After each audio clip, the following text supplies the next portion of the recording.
स्वागत है सबका काका फैमिली में। दोस्तों आज जो हम बात करने वाले हैं वो है एशिया कप का सुपर 4 का पहला मुकाबला जो खेला जाएगा श्रीलंका वर्सेस अफगानिस्तान के बीच। ये मैच खेला जाएगा शाम के 7:30 पर। इसका वेन्यू होगा शारजा क्रिकेट स्टेडियम शारजा में। इसका आप लाइव स्ट्रीमिंग देखना चाहते हो तो आप देख सकते हो स्टार स्पोर्ट पर। तो दोस्तों वीडियो शुरू करने से पहले मेरे काका चैनल को सब्सक्राइब करो और टेलीग्राम चैनल को ज्वाइन करो, लिंक मैंने कमेंट सेक्शन में दी गई है। तो दोस्तों अब देखते हैं हम कि श्रीलंका और अफगानिस्तान के शारजा के पिच रिपोर्ट। तो इस पिच में ऐसा है कि यहाँ पर थोड़ी बैटिंग को भी मदद मिलती है, थोड़ी गेंदबाजों को भी मदद मिलती है, फास्ट को भी मिलती है और स्पिनर को। तो यहाँ पर सब गेम में है, यहाँ पर कुछ भी हो सकता है। ऐसी पिच है, जो अच्छा खेलेगा वो ज़्यादा रन करेगा, जो अच्छा बॉलिंग करेगा, अच्छे टप्पे पे डालेगा तो वो विकेट भी ले सकता है। ऐसी पिच है, यह कंडीशन ऐसी है। तो इस बात को आप समझ लेना। यह स्कोर भी होता है, विकेट भी गिरते हैं, स्पिनर को भी मदद मिलती है, फास्ट को भी मदद मिलती है। यह सब कुछ इस पिच में होता है। ये न्यूट्रल पिच है, इस बात को आप ध्यान में रखना टीम बनाते समय। तो यहाँ पर आप देखते हैं श्रीलंका की प्लेइंग 11। श्रीलंका की प्लेइंग 11 में पैतुम निशंका और कुशल मेंडिस ओपनिंग पे आएंगे और फिर धनुषा गुंतिलका भी है। यहाँ पर चरित असलंका आ जाएंगे, भानुका राजपक्षा, फेदासुन शनका, चमिका करुणारत्ने, वनिंदो हसनरंगा, महेश तीक्ष्णा, नोआन तुषारा और मैथ्यूज पथुराना और दिलशन मधुशंका में एक कोई यहाँ पर ले सकते हो, मतलब श्रीलंका ले सकती है। तो इस बात को आप ध्यान में रखना ज़रूर। धनुषका गुंतिलका ओपनिंग पे उनके प्लेयर है, लेकिन अभी वो नीचे भेज रहे हैं, टू विकेट गिरने के बाद भेज रहे हैं। तो ये बात आप समझ लेना। तो आप देखते हैं अफगानिस्तान की प्लेइंग 11। अफगानिस्तान के प्लेइंग में हजीतुल्ला जजाई, रहमतुल्ला गुरबाज ओपनिंग पे आते हैं। फिर आते हैं उस्मान गानी, हशमतुल्ला शाहिदी, नजीबुल्ला जदरान, मोहम्मद नाबी, राशिद खान, मुजीबुर रहमान, फजल फारिकी, नवीन उल हक, अजमुल्ला ओमराजाई किंवा फारिद मलिक, ये दोनों के बीच यहाँ पर अफगानिस्तान एक को ले सकती है। तो ये एक्सपेक्टिंग यहाँ पर दोनों टीमों की प्लेइंग 11 है। तो अब हम शुरू करते हैं ड्रीम 11 की टीम। तो यहाँ पर मैंने विकेट कीपर सेक्शन में यहाँ पर कुशल मेंडिस को भी लिया है और रहमतुल्ला गुरबाज को लिया है। वो इसलिए कुशल मेंडिस को मैंने पहले सब वीडियो में कहा था कि कुशल मेंडिस को कभी छोड़ना नहीं है, क्योंकि अभी लोग ले रहे हैं, ज़्यादा परसेंट लोग आप यहाँ पर दिख रहे ले रहे हैं, लेकिन अगले मैच में उन्होंने मारा इसलिए ले रहे हैं। मैंने पहले ही मैच में, कल के मैच में जो हुआ था ना, अब बांग्लादेश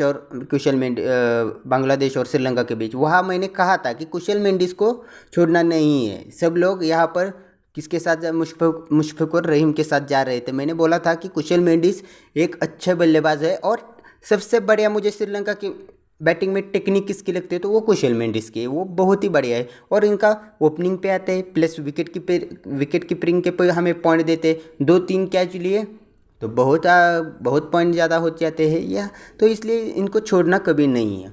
रहमतुल्ला गुरबाज को भी छोड़ना नहीं, वो इसलिए क्योंकि रहमतुल्ला गुरबाज विकेट कीपिंग करते हैं और यहाँ पर थोड़े टिक गए तो 20-25-30 रन बनाकर जाते हैं, तो हमारे 40-50 पॉइंट वो आराम से दे सकते हैं। तो इनको भी छोड़ना नहीं है।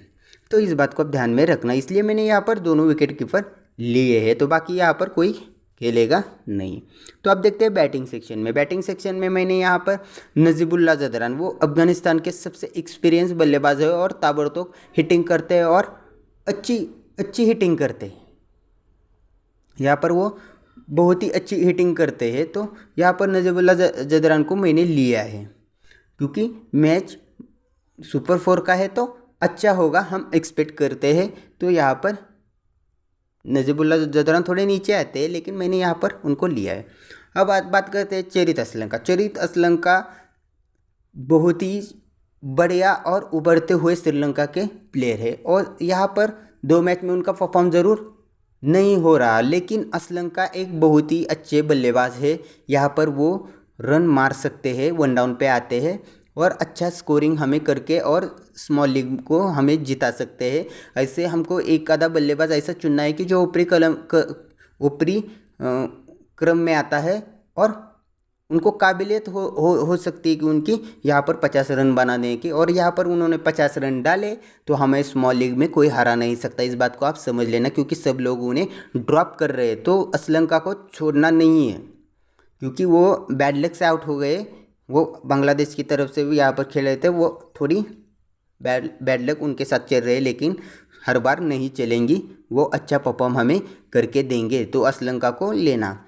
तो यहाँ पर निशंका को भी यहाँ पर मैंने लिया है। ओपनिंग पे आते हैं और थोड़ी अभी फॉर्म थोड़ी ठीक नहीं चल रही, लेकिन काफ़ी बढ़िया बल्लेबाज यहाँ पर वो अच्छे हैं, इसलिए उन्हें यहाँ पर श्रीलंका ने ले रखा है परफॉर्म न करने के बाद 2 मैच में भी। लेकिन बल्लेबाज काफ़ी बढ़िया है, तो इस बात को आप ध्यान में रखना, वो अच्छा कर सकते हैं। बाकी यहाँ पर मुझे कोई अच्छी पिक नहीं नज़र आ रही, तो यहाँ पर मैंने यहाँ पर उनको इन तीनों को ही यहाँ पर लिया है। राजपक्षा अच्छा है, लेकिन क्या क्या होता है कि राजपक्षा यहाँ पर जल्दी आके आउट भी होते हैं, तो यहाँ पर लंबे शॉट लगाने के चक्कर में वो आउट हो जाते हैं जल्दी, इसलिए मैंने यहाँ पर ड्रॉप किया है। तो इस बात को आप समझ लेना। तो ऑलराउंडर सेक्शन में मैंने यहाँ पर वनिंदो हसनरंगा को लिया है। सब लोग लेके आएंगे, उनको कोई बताने की ज़रूरत नहीं, क्योंकि सबसे बढ़िया बॉलर है श्रीलंका के स्पिनर के अटैक में। यहाँ पर मैंने नबी को ड्रॉप किया है, वो इसलिए क्योंकि नबी के अफगानिस्तान की बॉलिंग में 6-7 बॉलर है, वो भी अच्छे बॉलर है सब। यहाँ पर उनकी बॉलिंग नहीं मिलती, क्योंकि उन्हें जब नहीं मिलती तो यहाँ पर नबी का कोई काम ही नहीं, क्योंकि वो बैटिंग में इतनी अच्छी मुझे यहाँ पर फॉर्म नहीं दिखाई दे रही। वो जो उनको लेने का है तो सिर्फ बॉलिंग की ऊपर ही लेना पड़ता है, क्योंकि वो बैटिंग में इतने टेक्निकल साउंड नहीं है। आड़ा शॉट मारने के चक्कर में वो जल्दी आउट हो जाते हैं। तो और पिछले मैच में बॉलिंग भी इतनी ठीक नहीं, मतलब बॉलिंग भी उन्हें नहीं मिली और अभी ठीक नहीं, तो इसलिए उन्हें मैंने यहाँ पर ड्रॉप किया है। क्योंकि वो लिया तो सिर्फ एक बात समझ लो, नबी को लिया तो बॉलिंग मिलनी चाहिए, क्योंकि वो बैटिंग से इतने पॉइंट नहीं देते। इस बात को आप ध्यान से समझ लेना। तो यहाँ पर मैंने चमेइका करुणारत्ने को वो इसलिए लिए क्योंकि वो क्या ऑलराउंडर, मतलब नंबर आते हैं 6-7 पे, पर यहाँ पर अभी क्या हो रहा है एशिया कप में, ऐसा हो रहा है कि यहाँ पर बैटिंग नीचे तक ज़रूर जाती है। दोनों टीमों की बैटिंग नीचे तक जाती है, और यहाँ पर 20-25 रन तो हाँ आराम से वो कर देते हैं और 4 ओवर पूरे करते हैं। तो यहाँ पर उनको लेना ही पड़ेगा हमें। तो बाकी कोई मुझे यहाँ बढ़िया पिक नहीं नज़र आ रही है। तो शनेका को भी ले सकते हो आप, पिछले मैच में अच्छी पारी की ली थी, लेकिन वो काफ़ी नीचे आते हैं, तो यहाँ पर उनका लेने का यहाँ पर रीज़न नहीं बनता। और बॉलिंग भी नहीं कर रहे अभी, तो यहाँ पर उनको लेने का नहीं रीज़न कर रहा। तो यहाँ पर मैंने राशिद खान और मुजीबुर रहमान, ये अभी अफगानिस्तान की तरफ से बहुत अच्छे फॉर्म में दोनों चल रहे हैं, तो उनको लेना ही पड़ेगा हमें। तो यहाँ पर मैंने एफ फारूकी को रखा है और नवीन उल हक को नहीं रखा, इसलिए क्योंकि बहुत, अगर ये दोनों लिए मैंने अफगानिस्तान के 2 स्पिनर लिए, फारूकी लिए तो नवीन लिए, तो बहुत बॉलर मेरे पास हो सकते हैं, तो इसलिए मैंने यहाँ पर ओनली फारूको को लिया है। तो इस बात को आप समझ लेना, क्योंकि वो जब भी विकेट लेते हैं गुच्छों में लेते हैं, तो इस बात को ध्यान में रखना।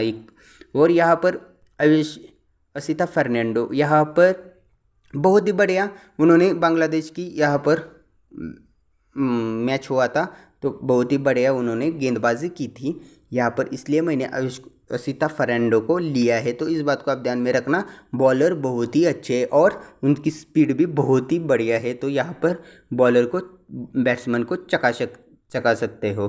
तो एम तीक्ष्णा को यहाँ पर मैंने ड्रॉप किया, वो इसलिए क्योंकि एम तीक्ष्णा विकेट इतने अभी ले नहीं रहे, ज़्यादा से ज़्यादा 1 विकेट ले रहे। 1 विकेट में यहाँ पर कोई मतलब नहीं बनता ड्रीम 11। हमें ऐसे प्लेयर चुनने हैं कि जहाँ तक हमें कम से कम 45-50 पॉइंट हमें एक प्लेयर दे सके। 25-30 पॉइंट हमें देकर प्लेयर नहीं जिता सकता। सारे के 11 प्लेयर ऐसे चुनने हैं कि हमें 45-50 पॉइंट हमें दे सके, ऐसे प्लेयर चुनना है। तो यहाँ पर इसलिए मैंने एम तीक्ष्णा को ड्रॉप किया है, क्योंकि यहाँ पर उन्हें विकेट नहीं मिल रही है। तो ये रहा मेरा टीम का प्रीव्यू। तो मैंने वनिंदा हसनरंगा को कैप्टन किया है। वो इसलिए क्योंकि बैटिंग उनको इतनी मतलब नहीं चल रही, लेकिन बॉलिंग इतनी तगड़ा कर रहे हैं और आते तब है 8-9 ओवर के बाद आते हैं और 15-16 के ओवर आखिरी भी ओवर यहाँ पर 16-17 ओवर के बीच वो चार ओवर करते हैं। तो विकेट पड़ने के चांसेस बहुत ज़्यादा है। 2 तो विकेट वो आराम से लेंगे, 10-15 रन तो करेंगे, एक आधा कैच भी ले सकते हो क्योंकि डेट के ओवर में उन्हें वो बाउंड्री लाइन के ऊपर रहते हैं। तो इस बात को आप ध्यान में रखना। तो यहाँ पर हमें बहुत अच्छा पॉइंट दे सकते हैं वनिंदा हसनरंगा, इसलिए मैंने वहाँ पर उन्हें कैप्टन किया है। और राशिद खान का भी बॉलिंग बहुत ही बॉलिंग का तो आपको पता ही होगा वो कैसे बॉलिंग करते हैं, 1-2 विकेट तो ज़रूर लेंगे। और बैटिंग आती है तो बैटिंग भी बहुत ही बढ़िया करते हैं। 15-20-25 रन हमें आराम से कर सकते हैं। और कैचिंग भी वहाँ पर वो बाउंड्री लाइन के ऊपर ही रहते हैं आखिरी के ओवर में, तो यहाँ पर कैच लेने के भी चांसेस ज़्यादा है। तो यहाँ पर मैंने कैप्टन इसलिए वनिंदा हसनरंगा और वाइस कैप्टन राशिद खान को दिया है। तो ये मेरी स्मॉल लीग की टीम। तो दोस्तों आपको ये मेरी टीम कैसी लगी और मेरा जो प्रिडिक्शन है वो आपको कैसा लगा, प्लीज़ मुझे कमेंट करके बताएं। अगर अच्छा लगा तो एक लाइक और मेरे चैनल को सब्सक्राइब कर लेना, ताकि मैं जब भी कोई नई वीडियो बनूं तो आपको तुरंत मिल जाए। और मेरे टेलीग्राम चैनल को भी ज्वाइन करना, लिंक मैंने कमेंट सेक्शन में दी गई है। तो मिलते हैं नेक्स्ट वीडियो में। Good bye.